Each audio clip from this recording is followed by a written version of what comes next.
Hello friends, welcome back to NS English Academy. This is Sonia. Guys, today's video will become most relevant for you because in this particular video हम लोग analyse कर रहे हैं अभी जो 7th of Jain को आपका English literature का एग्ज़ाम हुआ है। अभी पार्ट 1 मैंने इसका लास्ट पब्लिश किया है, उसमें मैंने 15 और 10 नंबर्स ऑफ क्वेश्चंस आपके साथ डिस्कस किए थे with detailed explanation of each. In this video मैं फिर से कुछ क्वेश्चंस आपके लिए लेकर आई हूँ जिनकी मैं डिटेल्ड एक्सप्लेनेशन के साथ आपको आंसर्स एक्सप्लेन करूँगी and this video will become most relevant अगर आप जून के लिए प्रिपेयर कर रहे हैं, क्योंकि सो मैनी क्वेश्चंस रिपीट हुए हैं। अभी लास्ट जो आपका 18 जून को कैंसल्ड एग्जाम हुआ था यूजीसी नेट का, एंड उसके बाद जो 21 अगस्त को एग्ज़ाम कंडक्ट हुआ था, वहाँ से बेसिकली उस क्वेश्चन पेपर से आपको so many question and concept इस पर्टिकुलर पेपर में जो अभी आपका 7th ऑफ जैन को हुआ यहाँ रिपीट हुए हैं। So there is solid chances कि जो क्वेश्चंस आपको यहाँ मिले हैं will become more relevant for your upcoming UGC NET English exam, right? Stay tuned with me till my video and because you will get so many things from this video. Let's start today's question and question number 68 I'm going to discuss. यहाँ पे आपको basically guys arrange करना है the following in the chronological order of their year of publication. So we have deconstruction and criticism, multiculturalism, roots and realities, literary theory and the claims of history, the western canon, apatite for poetry.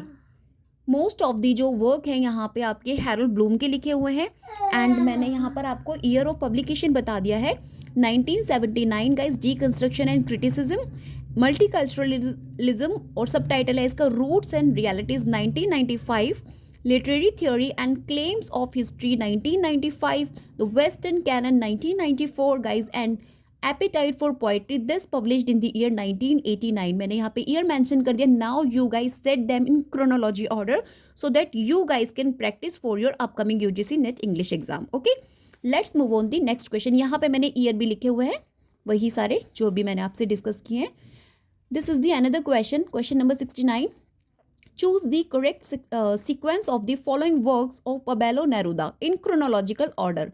यहाँ पे आपसे पबेलो Neruda के question पूछे गए। अब देखिए पबेलो Neruda है, इनसे क्वेश्चन एग्जाम में आता ही आता है, इनके टेक्स्ट से क्वेश्चन आ जाता है, तो this writer is most important and relevant for your preparation. तो इनको इंक्लूड कीजिए अपने नोट्स में और इनकी स्टडी कीजिए कि कहाँ से हैं, कितने वर्क्स इन्होंने लिखे हैं। बेसिकली जो ये आपके पबेलो नेरुदा हैं ये चाइल के हैं। चाइल बेसिकली एक कंट्री है इन साउथ अमेरिका में, राइट? वहाँ के ऑथर हैं ये एंड इनके जो वर्क हैं Spain in the heart, works and book of twilight. देखिए works and book of twilight, this नाम इस टाइटल का मेरे को कोई वर्क नहीं मिला पबेलो नेरुदा का, तो मुझे इसका ईयर भी नहीं पता। And this work also the trying of infinitive man, these two works are not associated with Pablo Neruda. शायद ये चैलेंज करने के लिए क्वेश्चन था। Otherwise Spain in the heart, the inhabitant and his hope and 20 love poems and a song of a despair, these trio works written by Pablo Neruda. मैंने यहाँ पे year mention कर दिया है 1937, 1926 and 1924, right? Let's move on next question. So guys question number 70, यहाँ पे आपको विच of the following is not correctly matched, तो यहाँ पे आपको इनकरेक्ट बेसिकली बताना है। तो we have Seamus Heaney digging, Audre Lorde coal, Dom मोरेस्का Kanheri caves and John Updike the swan. So यहाँ पे जो इनकरेक्ट है आपका डॉन मॉरिस का है, अदरवाइज सीमस हैनी डिगिंग के साथ एसोसिएशन है, ऑर्डर लॉर्ड का कॉल के साथ एसोसिएशन है एंड जॉन अपडाइक का द स्वेन के साथ एसोसिएशन है। इफ़ यू वांट कि मैं आपको ब्रीफ एक्सप्लेन दूँ अबाउट द डिगिंग, सीमस हैनी का जो ये गाइस ये डिगिंग है, ये एक पोएम है जो रिफ्लेक्ट करती है admiration of his father and grandfather. जो आपके सीमस हैनी के फादर एंड ग्रैंडफादर है उनके एडमायरेशन को यहाँ पर किसी भी रिफ्लेक्ट किया गया है इस पर्टिकुलर पोएम के अंदर। एंड ऑर्डर लॉर्ड का जो ये आपका कॉल है ये एक पावरफुल पोएम कंसिडर की जाती है जिसके अंदर बताया गया है self expression, race and identity के बारे में। और गाइज ये जो कोल है ना यहाँ पे इसको यूज किया है transformation of coal into diamond as a metaphor of the beauty and strength, right? So please remember यहाँ पे जो कोल है आपका शब्द जो कोल है यहाँ इसको ट्रांसफॉर्मेशन किया जा रहा है इनटू किसमें, डायमंड में। Remember this fact also important for upcoming UGC NET English exam. This is incorrect and John Updike आपका बेसिकली एसोसिएशन इनका द स्वेन से। ये अपडाइक की पोएम जो ऑफर करती है vivid and somewhat ironic depiction of a swan. Swan के बारे में एक आयरनिक डिपिक्शन इसमें दिया गया है इस पर्टिकुलर पोएम के अंदर, right? Let's move on the next question of today's video.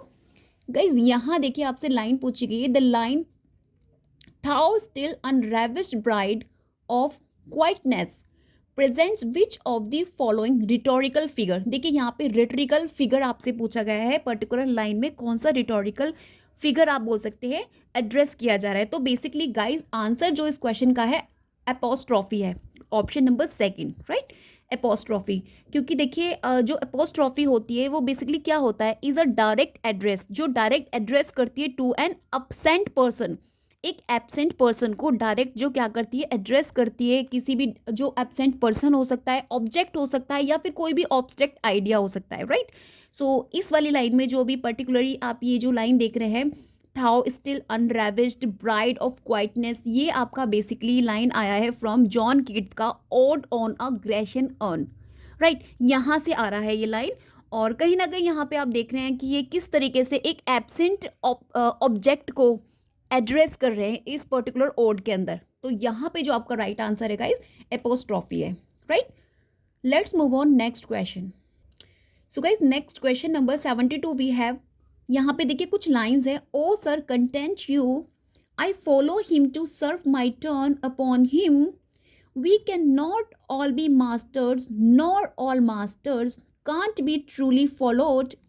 The above lines were spoken by which of the following characters. देखिए ये यहाँ पर कुछ लाइंस हैं, पूछा गया है कि इन लाइंस को किसके लिए बोला गया. तो आंसर वी हैव रॉड्रिगो. तो बेसिकली ये जो लाइंस है स्पोकन बाय इयागो ने इनको बोला था. किसके लिए बोला था, रॉड्रिगो के लिए. And these lines are from the Othello the great tragedy written by William Shakespeare. Okay, so answer we have Roderigo. Let's move on the another question. So guys next question we have. देखिए यहाँ पे matchings करनी है हमको, match list 1 to 2. यहाँ पे कुछ text दे रखे हैं and if I not wrong ये सारे फेमिनिस्ट टेक्स्ट आपको दे रखे हैं एंड ये ऑथर्स हैं सारे फेमिनिस्ट हैं, right. So we have Barbara Johnson, Judith Butler, Camille Paglia and Elaine Showalter. इनके इंपॉर्टेंट टेक्स्ट आपको यहाँ पे दे रखे हैं. Bodies that matter, a world of difference, a literature of their own most famous written by Elaine Showalter, right, and Vamps and Tramps, this is written by Camille Pagila. Okay, Judith Butler ने आपका लिखा है Bodies That Matter and A World of Difference written by Barbara Johnson. तो basically guys ये जो आपका Bodies That Matter है, ये वर्क करके Bodies That Matter I'll explain you कि what exactly you will find out in this work. So guys ये जो फर्स्ट टेक्स्ट है आपका बॉडीज दैट मैटर, आपका ये लिखा गया है जूडिथ बटलर के द्वारा. पब्लिश हुआ है ये 1993. रिमेंबर द ईयर 1993 में इसको पब्लिश कराया गया है. एक फेमिनिस्ट टेक्स्ट कंसीडर किया जाता है, फेमिनिस्ट कैटेगरी में आया है. ये फेमिनिस्ट राइटर हैं आपकी जो जूडिथ बटलर है, इन्होंने इस वर्क को लिखा है. और इसका जो सब टाइटल है on the discursive limits of sex, this is the subtitle of bodies that matter. Remember the subtitles of these text, क्योंकि यहाँ से भी क्वेश्चन देखने मिलता है. Next question guys we have a world of difference. A world of difference ये भी आपका एक फेमिनिस्ट टेक्स्ट है जिसको A World of Difference, this is written by we have Barbara Johnson ने. गाइज ये इन्होंने लिखा है, बारबारा जॉनसन ने. फेमिनिस्ट टेक्स्ट है ये भी, और इसको पब्लिश कराया in the year 1987. Remember the date, right. क्योंकि ये जो टाइटल है ना अ वर्ल्ड ऑफ डिफरेंस, इस टाइटल के और भी वर्क है एंड अनदर राइटर ने, ऑथर ने लिखे हैं, बट यहाँ पे शायद से फेमिनिस्ट टेक्स्ट की बात हो रही है इसलिए बारबारा जॉनसन को दिया हुआ है. तो यहाँ पे इन्होंने लिखा है इस टेक्स्ट को 1987 में. एंड लिटरेरी क्रिटिक हैं ये Barbara Johnson, as well as theorist हैं. और ये कहीं ना कहीं deconstruction, feminism and psychoanalysis और रेस थियोरी के बारे में एसेज लिखती हैं, कलेक्शंस लिखती हैं, जिसमें इन सभी चीज़ों के बारे में ये बात करती हैं, right. A literature of their own, this is written by Elaine Showalter, published in the year 1977. Okay. And guys next we have Vamps and Tramps. Vamps and Tramps Camille Paglia का लिखा गया है एंड पब्लिश्ड हुआ है 1994 में. Remember the year I have mentioning all the works. Okay, and this is the 1993 जो आपका bodies that matter आपका जूडिथ बटलर का है. तो इनको नोट्स में अपने इंक्लूड कर लेना, क्योंकि ये जितने भी टेक्स्ट हैं इनको एग्जाम में आफ्टर 6 month इनको रिपीट ही किया जाता है. So please make a note and make a smart strategy to crack your upcoming UGC NET English exam, right. Let's move on the next question. So guys, question we have next 74. Which of the following poems used terza rima, यहाँ पे पूछा है कि कौन सी ऐसी आपकी जो poem है जहाँ पे टैड्जा रीमा को यूज किया गया है. सो आंसर वी हैव शैली का और to the west wind.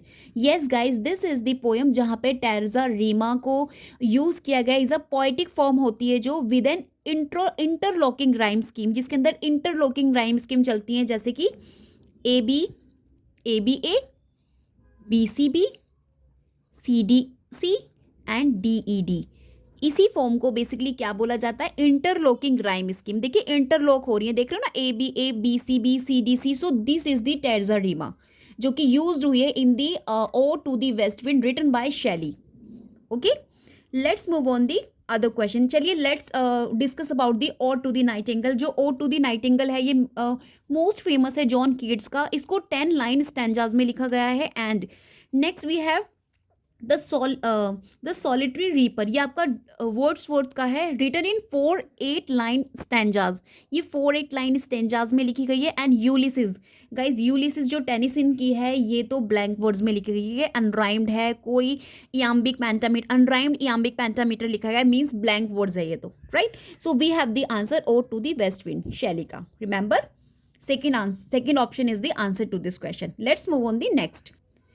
So guys, this is the 75 number of question. यहाँ पे आपको मैचिंग करनी है the golden light, the lotus, Indian dancer, the harp of India. ये टेक्स्ट है आपके. एंड यहाँ पे ऑथर हैं तोरूदत्त, सरोजनी नायडू, हेनरी डिरोजियो, श्री अरबिंदो. देखिए इंडियन इंग्लिश लिटरेचर में आपको इन सभी राइटर्स के मैंने आपको अपनी वीडियोस में अच्छे से स्टडी करा रखी है, डिटेल्ड इनके विद अलॉन्ग आप बोल सकते हैं क्रोनोलॉजी वर्क्स मैंने आप लोगों को सजेस्ट किए हुए हैं मेरी वीडियोज़ में, जाके देख लीजिएगा. और ये राइटर्स बहुत इंपॉर्टेंट है. यहाँ से क्वेश्चन, इनके टेक्स्ट से क्वेश्चन आपको मिलता ही मिलता है. ट्रस्ट मी, अगर आप इन राइटर्स को प्रिपेयर करके जाते हैं फॉर अपकमिंग एग्जाम के लिए तो you must crack the exam of your, right. So let's see कि आपका द गोल्डन लाइट एसोसिएशन है इनका श्री अरबिंदो से. Shri Aurobindo option number 4. The lotus is Toru Dutt का है. And Indian dancers Sarojini Naidu. And guys we have the harp of India, Henry Derozio. Okay, so this is the answer to this question. Now you guys can match according to, वैसे तो option number 4 is the answer to this question. Okay, let's move on the next question. Again guys, you will have to match list 1 to 2nd. यहाँ पे My Days with Gandhi, Among the Great, Life of Sri Aurobindo, Rabindranath Tagore, these are the text. And यहाँ पे author हैं D.K. Roy, N.K. Vasu, Krishna Kripalani, A.B. क्या लिखा है इनका नाम, पुरानी, A.B. पुरानी. ठीक है, तो गाइज बेसिकली जो आपके माई डेज विद गांधी है इनका एसोसिएशन है निर्मल कुमार बासु से, ऑप्शन नंबर 2. और ये पब्लिश हुआ है इन the year 1953. Remember the year 1953. Among the great, ये आपका M.K. गांधी ने लिखा है. यहाँ तो है ही नहीं M.K. गांधी. ओके, चलिए नेक्स्ट देख लेते हैं. Life of Shri Aurobindo.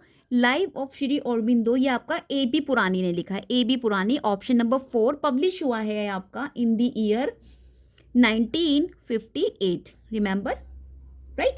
And Rabindranath Tagore, Krishna Kripalani, इन्होंने लिखा है. ठीक है गाइज, यहाँ मैं थोड़ा सा कंफ्यूज हूँ.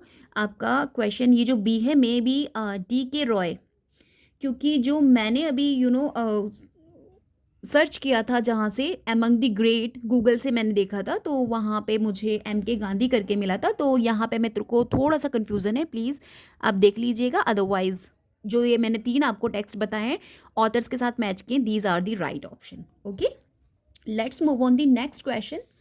Next question we have here, it is question number 77. The author of The Politics of Translation and translator of Mahashweta Devi's stand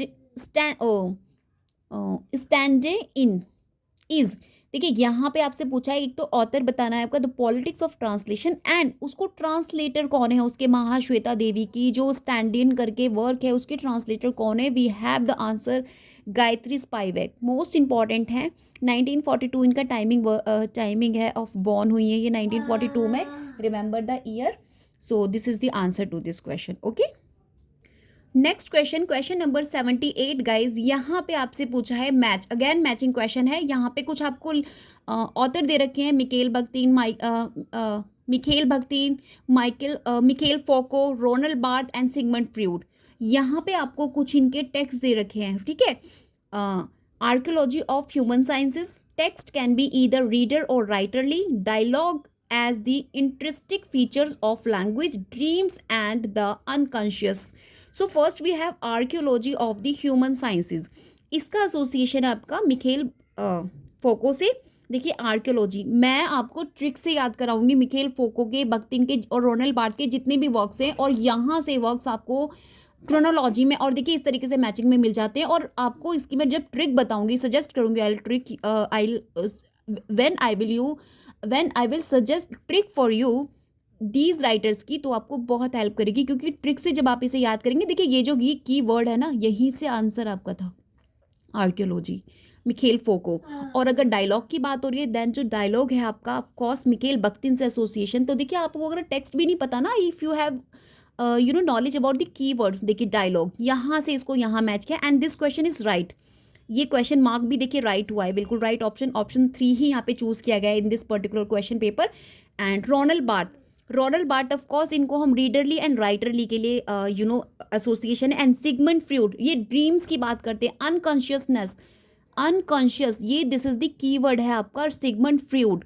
तो रिमेंबर, ये सारी ट्रिक्स आपको इस तरीके के क्वेश्चंस को सॉल्व करने में हेल्प करती हैं। आप कितने भी टेक्स्ट जेन्युइनली याद कर लीजिए, एग्जाम के टाइम पर आप डेफिनेटली गलत ऑप्शन को चूज़ कर लेते हैं, क्योंकि बहुत ही इंटरकनेक्ट होते हैं ऑप्शन एक दूसरे से, तो वी कैन नॉट एग्जामाइन कि which is the right one. So यहाँ पर आपकी ट्रिक्स काम आती हैं। अगर आप ट्रिक से स्टडी करते हैं, ट्रस्ट मी, आप एनजाइटी को भूल सकते हैं, एनजाइटी को ख़त्म कर सकते हैं अपने एग्जाम की, एंड अपने क्वेश्चन को इजीली करेक्ट आंसर कर सकते हैं, right. Let's move on the next question. Question number 79, there is nothing outside the text is a statement by, ये स्टेटमेंट किसका है आपका। So we have famous Jacques Derrida, जिन्हें हम डीकंस्ट्रक्शन के लिए जानते हैं। यहाँ पे ये जो लाइन है आपकी, इनका फेमस स्टेटमेंट है, जिसे इन्होंने अपने कॉन्सेप्ट डीकंस्ट्रक्शन, जो इनका कॉन्सेप्ट था, और इस कॉन्सेप्ट को इन्होंने अपने वर्क ऑफ ग्रामेटोलॉजी, जो कि इनका 1967 में पब्लिश हुआ था, वहाँ पर इन्होंने इसकी बात की है। So please make a note of it. Jacques Derrida से इस तरीके के क्वेश्चन आपसे पूछ लेते हैं, स्टेटमेंट बेस्ड क्वेश्चन आपसे पूछ लेते हैं, इनके टेक्स्ट पूछ लिए जाते हैं, जैसे ऑफ ग्रामेटोलॉजी में इन्होंने किस कॉन्सेप्ट की बात की। So of course he talks about the deconstruction. So these are the things you will have to remember for your exam. Let's move on the next question, and maybe this is the last question of today's video, और जितना भी question बचेगा वो part 3 में मैं cover करूंगी, क्योंकि guys first I have to solve all the question, then I make a video for you all. यहाँ पे आपको अरेंज करने हैं D.H. लॉरेंस के, मोस्ट इंपॉर्टेंट ऑथर हैं ये, तो इनसे तो क्वेश्चन आपको एग्जाम में हमेशा मिल जाएगा। NFT हैं ये आपके UGC नेट के, इनको आपको करके ही जाना है। क्रोनोलॉजी ऑर्डर में यहाँ पे आपको सेट करना है। We have some text, women in love, the white peacock, sons and lovers, rainbow, the trespasser. So guys जो फर्स्ट वर्क है इनका, this is the white peacock 1911, okay. And next trespasser we have 1912। ये भी आपको trick से अगर learn करना है तो देख लीजिएगा, हमेशा याद रहेगा। Women in love, sons and lovers आपका है 1913, द रेनबो आपका है 1915, एंड विमेन इन लव आपका 1920, right. Now you guys can set them in chronology. मैंने यहाँ पे देखिए नंबर वाइज यहाँ मेंशन किया हुआ है ईयर इनका पब्लिकेशन। विमेन इन लव आपका 1920 and the white peacock 1911। Basically white peacock इनका फर्स्ट आप बोलेंगे नॉवल है, एंड 13 में इनका सन्स एंड लवर्स आया है, द रेनबो 1915, एंड 1912 में द ट्रेस पासर, ओके।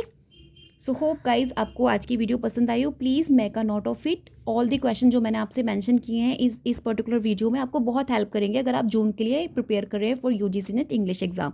तो दीज क्वेश्चन आपको सीरियसली लेना है, and once and twice, thrice और 5 और 6 time you will have to analyse these question to your own. आपको अपने आप से इनको करना है, अपने एंड से आपको इनको सॉल्व करते जाना है, ताकि आपके माइंड में सेट हो जाए, एंड आपको एक क्राइटेरिया पता लग जाए कि आपको कहाँ से क्वेश्चन पूछे जा रहे हैं। तो देखिए यहीं से आपको पता लग जाता है कि आपको किन किन राइटर्स को इंक्लूड करना है अपने नोट्स में। जैसे कि अभी मैंने आपको पबालो नेरुदा के बारे में बताया, अब ये राइटर बार बार रिपीट हो रहे हैं, तो इनको आपको करके जाना है, इनके वर्क्स को। अभी और भी मैं फर्दर वीडियोज़ में आपको बताऊंगी। इनफैक्ट आई विल अपनी वीडियोज़ के थ्रू मैं आपको सजेस्ट करूँगी कि किस किस क्राइटेरिया को, किन किन राइटर्स को कितना study you will have to do for your exam. So till then bye bye, have a great day. अगर आपने चैनल को सब्सक्राइब नहीं किया है, please do subscribe my channel to get further notification. And please video को like ज़रूर कर दीजिएगा अगर आप देखते हैं. इफ़ यू थिंक कि थोड़ा सा भी आपके लिए वर्थ है तो लाइक कर दीजिएगा. It will gives me kinds of happiness which motivate me to upload more videos for you. Okay, till then, bye bye.